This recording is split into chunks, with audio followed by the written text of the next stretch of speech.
Hello guys, welcome back to the Forex Boat Trading Academy, and I would like to just update you on the current state of the oil analysis, especially in relation to the Canadian dollar and the one of the most recent analysis for the Euro Australian dollar, which was of yesterday.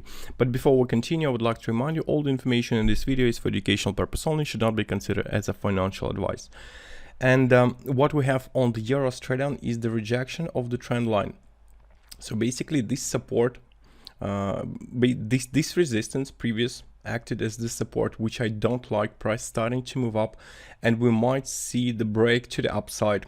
So I think it's a bit too risky to assume that the price will continue to move down. So I am invalidating these analysis, and we will close them. I will not follow that pair for the time being. Now, in relation to the Euro Canadian and Canadian Swiss franc, I think the time has come for the price to move up. So these analyses are valid once again. So I do expect Euro Canadian to move up, and I do expect Canadian Swiss franc to move down. So these analyses are valid, and I think it should work out pretty well. The dollar Canadian continues to move up. We might see actually move towards the second resistance. So this could be quite a substantial move for the dollar Canadian. So this obviously is valid. I do expect an uptrend. And just let's see on the Australian Canadian.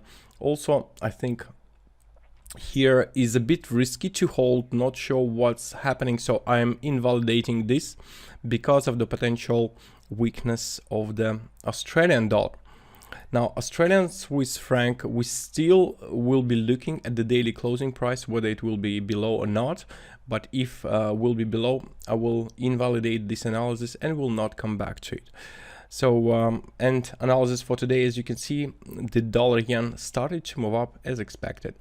That's it. Just wanted to give you that quick update on the current state, and if you enjoyed it, smash the like, subscribe obviously, and comment, ask questions as usual. Profits to you guys.